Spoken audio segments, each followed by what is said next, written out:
So nilikuwa nataka kuuliza mbona uli decide kwenda therapy? Okay, I decided to go for therapy because one, living with, taking care of someone who has a chronic illness drains you emotionally, drains you physically, drains you in every way. And sometimes you just need someone to tell you you're good, what you're doing is good, you need that. I felt I really needed someone to talk to because of what I've gone through. It's not easy. It is not. It's True. not easy. Yeah, and I needed this. And I'm happy I got it. Okay. Yeah. Mentally you're not well. You're taking a bigger part more than the sick person takes. Yeah, taking care of someone who has chronic illness is something else. Yeah, and so as a caregiver, I knew that I needed this.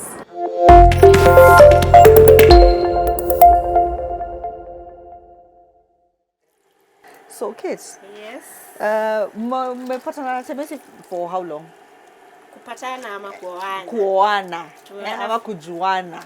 Okay, tumejuana for long. But we've been married for 7 years. Okay. We will be clogging 8 years in December 12th. Oh wow, congrats. That's good. Thank you. What's the tone of your marriage? Has it been happy? Has it been challenging?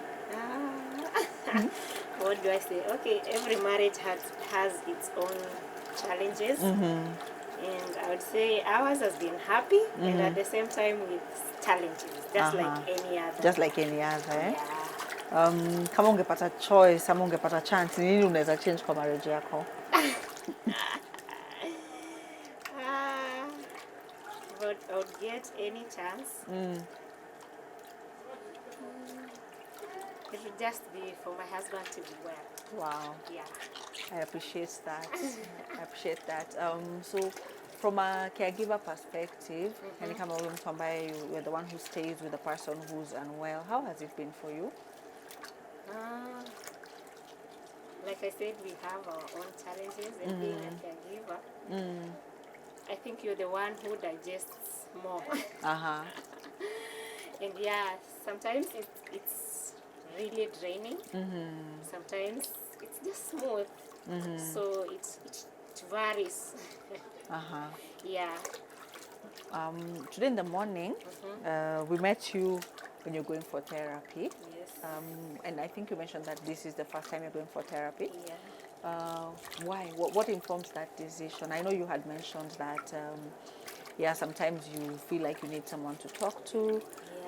But it's taken a bit of time. 7 years. Yeah, 7 years.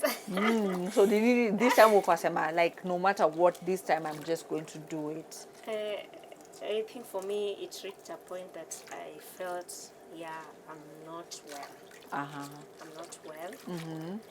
Having been drained for those years and not having anyone to speak to or just air my feelings to. Now I felt it's time. It's time to do something on myself. Because every other time I'm just thinking about him. Sometimes I don't take that good care over myself. So I really needed this. Oh wow. Yeah, so we made a rapid decision just to have one for my mental health. Yeah. And without giving us details, how was the therapy session today? It went well. It went on very well. I feel part of myself is already healed. Wow, nice, nice. Yeah, you see, when you share, half of it is solved. Yeah, so I really had a very nice session today. Okay. Yeah. Is it something you're considering doing long term? Yeah, it's something I would really want to do. Yeah, just to pour out my heart. Yeah. I know that, or rather, without assuming, by the time you were meeting Kate-Etemesi, was he already addicted or? No. No, okay. What I knew about Kate-Etemesi is that he was a sickle cell warrior. And that's how I came prepared psychologically for that. And also, maybe, what do I say? I came prepared for that. Okay. Not this other part. Yeah. So you knew, like, from before, you knew slightly a bit about sickle cell, maybe what it means. And I really didn't know. It's after I met him and we became friends that now I got to know about sickle cell. Where I come from, there's nothing about sickle cell. It was strange to me. Yeah. Wow. Okay. So up now, like, you guys mishishi, and then by any chance did you notice, you as Kate, as the wife, did you notice that my husband is addicted, or there is something off about my husband? Was there like visible changes? Actually, I was the first one to know that he's addicted. Okay. Because I could see weird changes. Just him getting painkiller every now and then, which was not our past routine. Yeah, so I knew there was something wrong. Because one, that is a very strong painkiller, and you can't just get it in bits. Yeah, so I knew something was wrong. And the reason I knew something was wrong is that he could go for it like after an hour, he's still in pain. He's still in pain. You see, so I could tell because I can differentiate between real pain and psychological. Now I can. Oh, do now that. you can. Yeah. Okay. Okay. In our conversation, he mentioned that he also became selfish. Did you do? How was that period? Quite tough.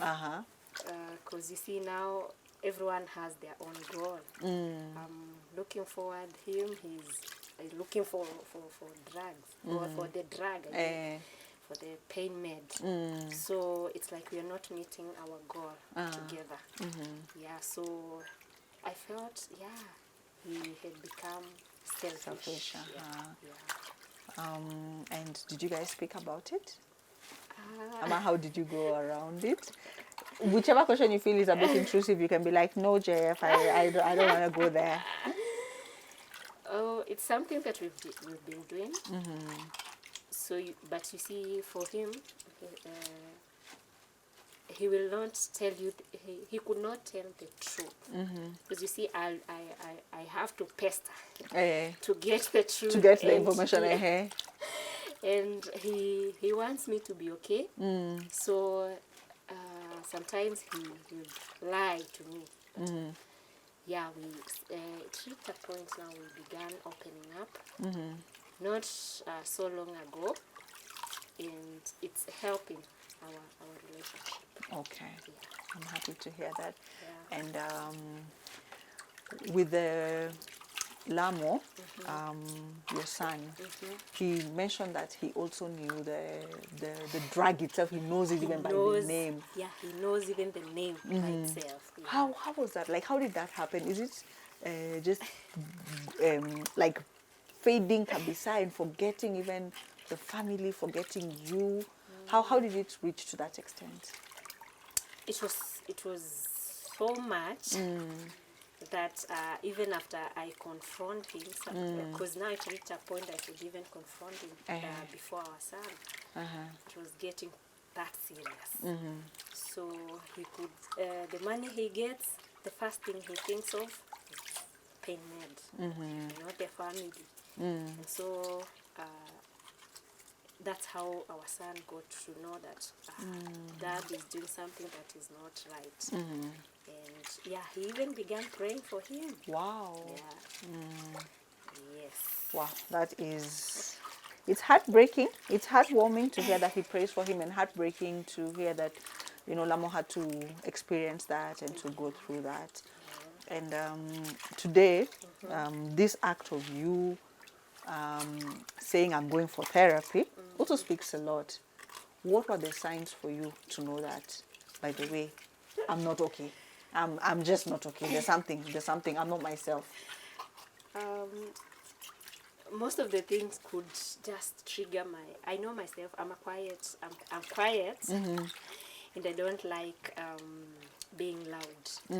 But I noticed that I could shout at my son for no reason, even just for him asking something. I could just turn to him and just shout. Something I didn't do before.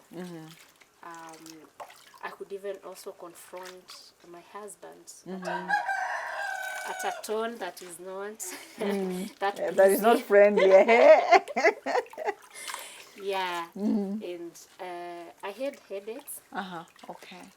So I knew something. You knew that something was up. Yeah, I could tell something is wrong. Wow. I'm happy that you are in tune and self-aware to the extent that you could be able to tell, I am not okay. And you actually took that very important step of asking help. For help. Yeah. Now, kuna hii kitu Etemesi alisema ulifanya. Ulifanya ile kitu. At some point, kuna venye ulisema, ni kunoma. Kila mtu ajipange na maisha yake. Nini ilifanyika ndio ukafika hapo? You see, now it had reached a point that it's stressful to him, and there's nothing he can do about it. Actually, it's not that there's nothing. He knows the decision that he has to make for us, and for him, for himself. But he was not doing that, so it reached a point that he became suicidal. Wow. Because of the depression and all that, and so it was so severe to me. I didn't want to go through that. I love my husband, and all I would want is for him to be well. And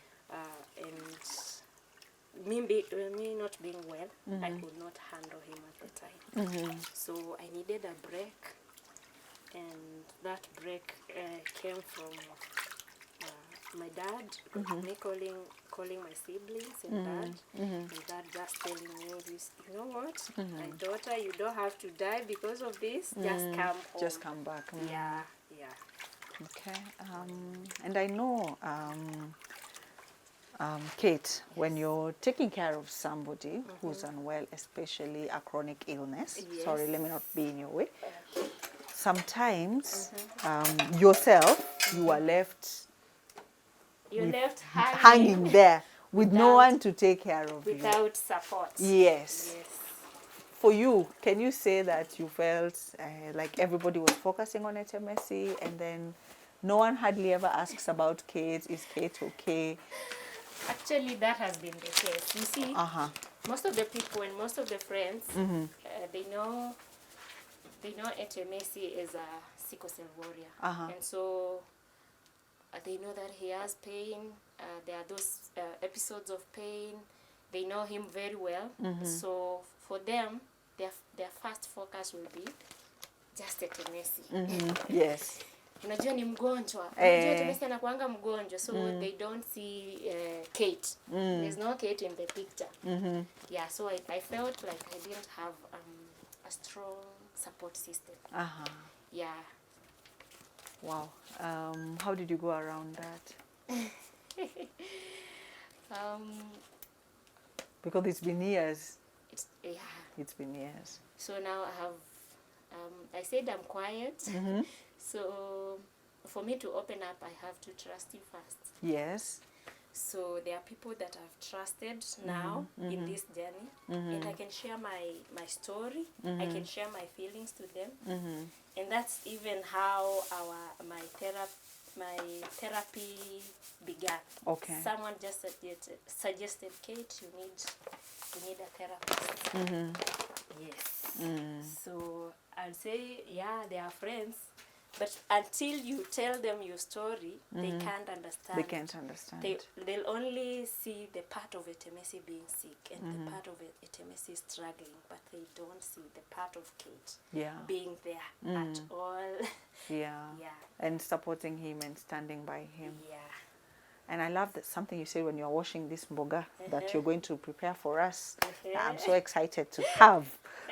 You said that, you know, I love my husband. Yeah. And I felt it when you said that. Kate, given a chance, is there anything you could change about this journey?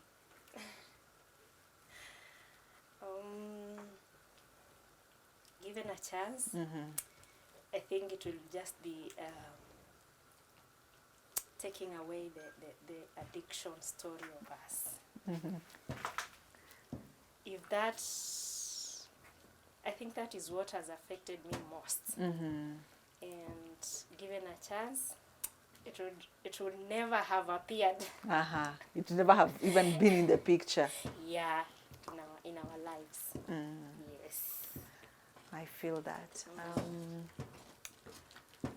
Lastly, as at today, do you feel like you have your Kate-Etemesi back? The one you fell in love with, you know, the one that you like? Do you feel like you finally... The Kate-Etemesi I met. The Kate-Etemesi you met. Do you feel like I finally have him back?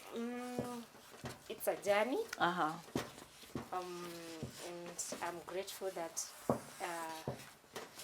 though we have not reached there, but there you can see some progress. I can see some progress. Yeah. Okay.